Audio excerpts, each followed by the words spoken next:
Hey guys, Angie from CFC again. We're back with some more questions from our awesome people, and we're going to kind of do the same thing again. Give a little chit chat about some things. So, question number one, how bad are the injections?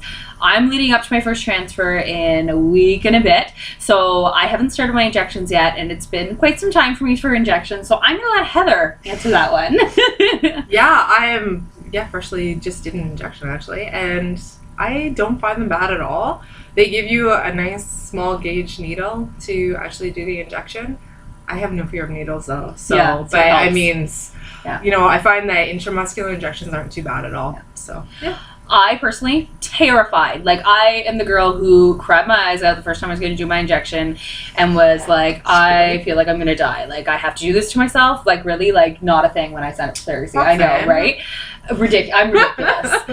And I did it. I did 285 needles because I had so many transfers with my first surrogacies. And I survived. And it was okay. And I'm able to do them myself now, and it's totally fine. A couple tips and tricks that I like to talk about for them. Heat the injection up. Throw it under your boob. Sounds disgusting. Throw it under your boob pit. Totally helps. Really, honestly, makes a big difference. And then, put some ice or heat on it. Massage it, Take care of that spot. Right? Afterwards. I try to do after a shower or a bath because then the muscle's nice and warm.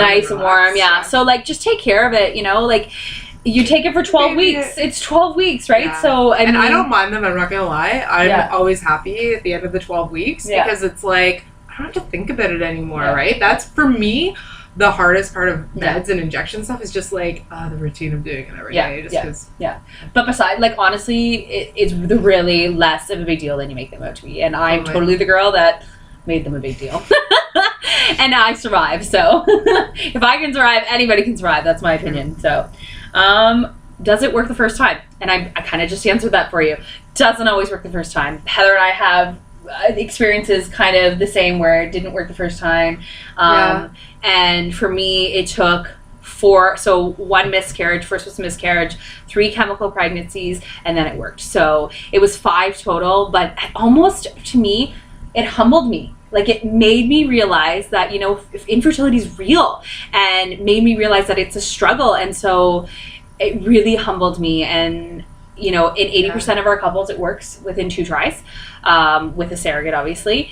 And that's great statistics. And some people it works the first time. They're lucky. They're those people who every time works the first time, right? Depends on the reasons too, right? Like, if people are battling with infertility, there's a lot of different things it could be. And if one of the reasons is egg quality and they're using their own eggs, which is totally understandable why people want to use their own eggs, right?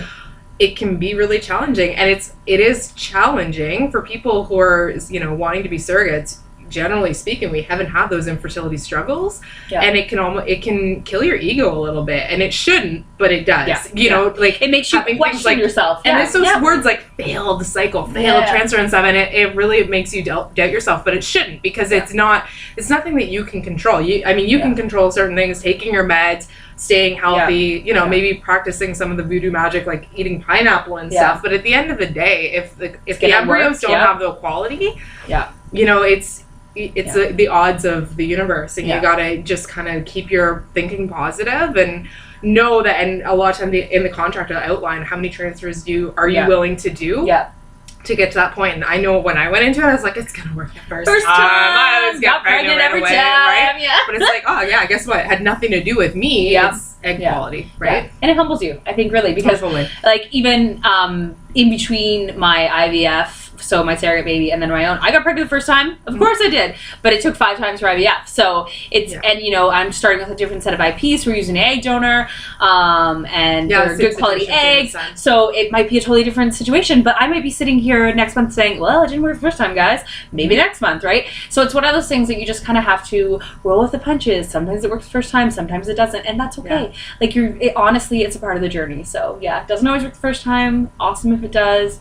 And everybody's really there and supportive for each other, no matter what happens. Totally. So. And if, patience is never my strong point. I'm a little bit impulsive and impatient, so it is, even just the, any aspect of waiting, and IVF is one of those, you're waiting for a lot of different moving Hurry pieces. up and wait, that's what we like to say. Yeah, but you know what, like at the end of the day, with my last match, I waited for them to get through various stages of the process for over a year, and you know what, it was so worth it. Like in the end, it's like, why was it ever a second thought?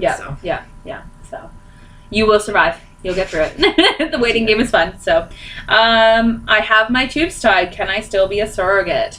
Yes, you can, which is, I even found that surprising when I found out. Because, I'm learning all the time, too. And so when I found that out, I was like, oh, really? So it's kind of like, you have to remember, it's not your eggs, so then therefore you don't need to worry about using them. And even, it not a problem whatsoever. We even have girls who will come, wanting to do tube reversals because that's, part of the game, and they will do them afterwards, and that's great. So we see that often, believe it or not, where a lot of girls are, I'm going to have a C-section anyway, so I'll do a tube reversal afterwards because I got my tubal done too soon. So, that happens a lot. But, and then the next question kind of gets answered in, do you use my own eggs?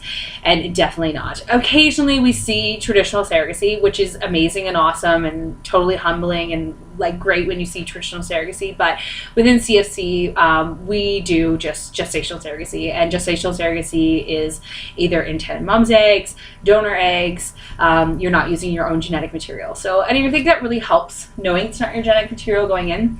I'm sure traditional surrogacy, we can't speak for that because neither of us are TS is what it's called.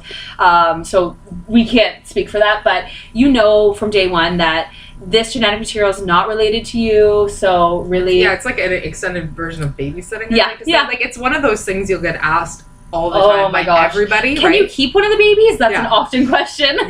Like you'll get asked all the time. So I like to, and the thing is too, like whether or not your intended parents use an egg donor or a sperm donor or an embryo donor or whatever the case is, I always just like to keep it simple when people ask me this and just be like, no, it's their genetic material, because it is. They've gotten it, whether it's donated to them or not. It's their genetic material. It's not related to me, and it just really helps a lot of people, I think, process what the surrogacy is, and it helps them to understand, and it absolves a lot of doubt. I find, anyways, just saying that. So it really helps with that. So So I think that's it for today, because once again we're all running to 7 minutes.